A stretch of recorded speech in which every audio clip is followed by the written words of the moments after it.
Portrait d'entrepreneurs engagés, un podcast imaginé et proposé par le pôle entrepreneurial Realis de la région Occitanie. Bastien Noël est le cofondateur d'Oyas Environnement à Saint-Jean-de-Fosse. Les Oyas, ce sont des poteries qui permettent d'irriguer les sols. On verse de l'eau dedans avant de les enfoncer dans la terre. L'eau transpire ensuite à travers l'argile pour nourrir les racines. Bastien Noël nous dévoile sa rencontre avec les Oyas. Alors, je m'appelle Bastien Noël et je suis le directeur et cofondateur de l'entreprise Les Oyas, Oyas Environnement. Comment s'est passée votre rencontre, vous, Bastien Noël, avec les Oyas ? Alors, d'où c'est venu ? À l'origine, on était deux des cofondateurs, Frédéric Bidot et moi-même, qui réfléchissions à des solutions environnementales parce qu'on avait envie d'avoir un impact positif. Voilà, mais on voulait en même temps que ce soit des solutions qui soient fonctionnelles sans avoir besoin d'avoir de subventions. Et donc, on cherchait un peu des solutions et c'est à ce moment-là que sont apparus les Oyas. Dans l'idée au départ uniquement, parce que nous, on n'était pas potiers, on n'a pas ce savoir-faire artisanal. Et c'est pour ça et comme ça qu'on a rencontré la troisième cofondatrice, Isabelle Duisit, qui elle était potière à Saint-Jean-de-Fosse, au village dans lequel on est installé. Et c'est avec elle qu'on a commencé les premiers prototypes. Vous n'êtes pas potier, alors quel est votre métier, vous ? Alors à l'origine, moi je suis éducateur spécialisé de formation initiale, puis après directeur d'établissements médico-sociaux. Et j'ai beaucoup été dans le militantisme associatif, la lutte contre le sida, et j'ai travaillé beaucoup avec des personnes en grande situation de précarité dans la rue. Donc c'était finalement un peu un lien logique de passer de ces professions-là avec une dimension très engagée à finalement une forme d'irrigation qui soit aussi écologique ou en tout cas durable. Pour nous, il y a une continuité. Frédéric Bidot était un peu dans la même situation que moi. On a passé beaucoup de temps à s'occuper des hommes, on va dire ça, des hommes et des femmes. Et là, l'idée, c'était d'avoir un impact sur la planète, mais les deux sont très liés. Et puis, aujourd'hui, dans la manière qu'on a eu de conduire l'entreprise depuis le début, la question sociale, sociétale, elle est pour nous fondamentale et on ne se refait pas, c'est-à-dire qu'on a fait une entreprise qui est très proche des valeurs humaines qu'on avait dans le social et le médico-social. Comment ça se traduit justement ? Sur le volet social, beaucoup de choses. Ça commence dès le départ. L'une des questions centrales, elle est quand même la répartition des richesses. Et donc, outre le fait qu'on essaye de payer tout le monde ici de manière très correcte et très juste, avec très très peu d'écart de salaire, au-delà de ça, les salariés sont tous actionnaires et ils ont tous une part des bénéfices, ils reçoivent tous une part des bénéfices.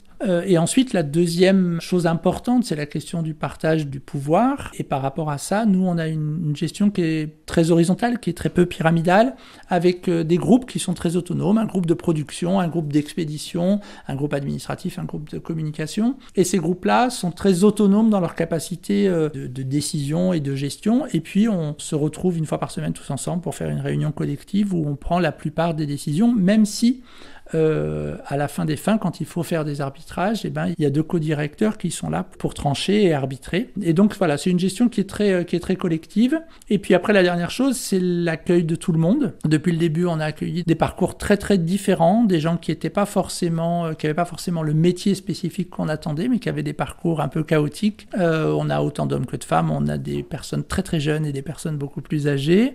Et puis on accueille des personnes en situation de handicap. On forme des jeunes à pouvoir accéder un peu plus tard à des établissements d'aide par le travail. On a depuis le début sur le volet social, sociétal, un engagement qui est très très fort. L'entreprise comporte une 30aine de salariés, c'est ça ? Oui, c'est ça. Comment est-ce que vous avez fait pour vous développer, pour vous faire connaître ? Alors c'est une bonne question. Au départ, c'est vrai que quand on a commencé à parler de ce système-là, les gens nous regardaient de manière un peu bizarre, alors que pourtant c'était un très très vieux savoir. Et si aujourd'hui ça paraît une évidence pour beaucoup, à l'origine c'était un peu étrange. On a eu beaucoup de chance et on a eu surtout l'intérêt de beaucoup de médias très tôt, qui ont trouvé ce système très innovant. Et puis, ils ont vu tout de suite qu'on le faisait d'une manière un peu particulière. C'est-à-dire qu'il y avait l'engagement social, on en a parlé, mais l'engagement environnemental pour faire des économies d'eau, et puis l'engagement autour de l'artisanat. Et ça a été très important pour nous depuis le début. On ne voulait pas travailler avec des machines, on voulait travailler avec des humains. Et donc, on a choisi la méthode de fabrication du tournage à la main, ce qui était difficile pour trouver des tourneurs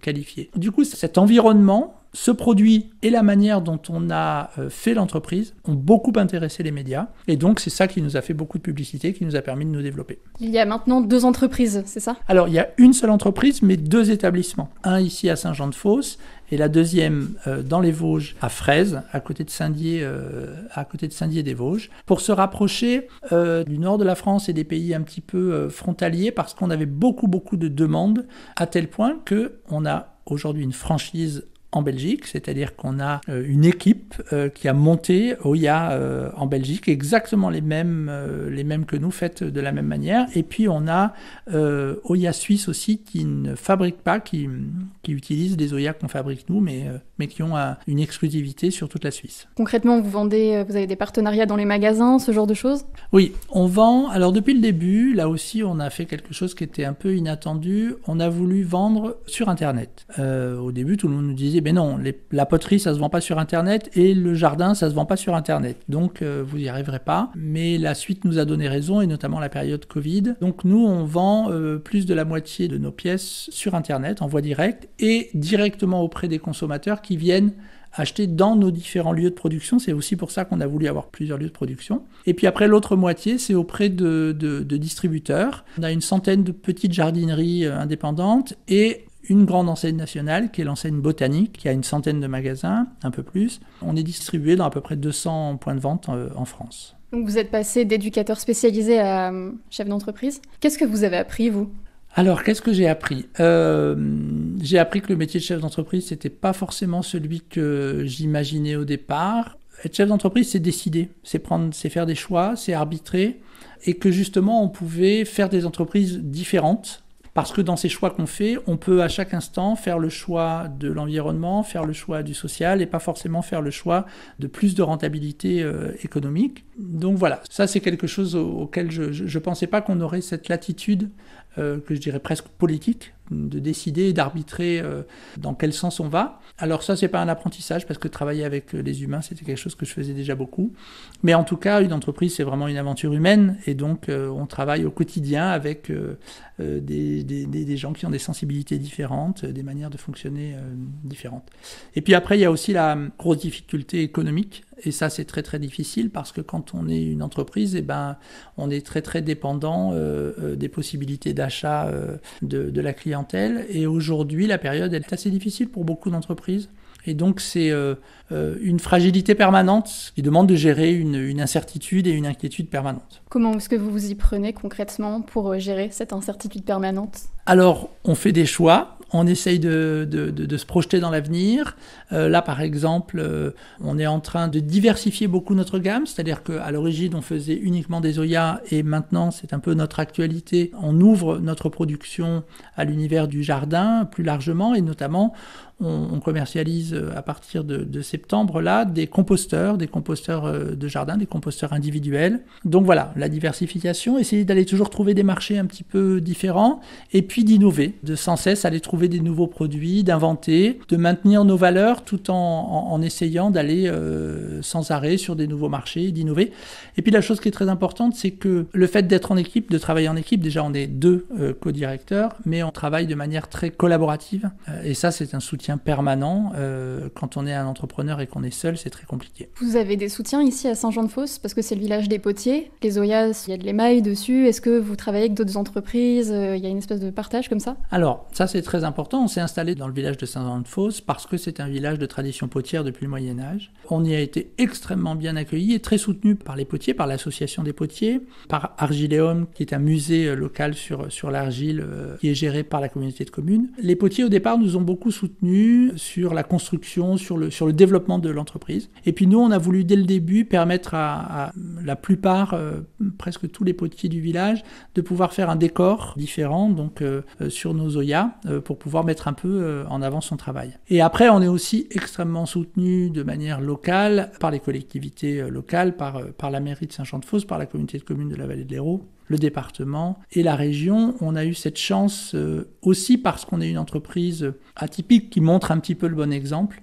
d'être toujours extrêmement suivi et soutenu par toutes ces instances. Est-ce que vous avez dû, vous, suivre une formation particulière en poterie ou alors en agriculture, par exemple ? Alors, non. Il se trouve que Frédéric et moi, en ayant été directeur d'établissements médico-sociaux par le passé, on avait quand même beaucoup de bases de gestion humaine et d'entreprise financière. Donc sur ce volet-là, ça allait. Sur le volet de la céramique, la troisième, Isabelle Duisit était potière. On a embauché, on s'est entouré de collaborateurs qui sont extrêmement compétents, chacun dans ses domaines, ce qui nous permet, nous, d'avoir une vision un peu large et de pas forcément être...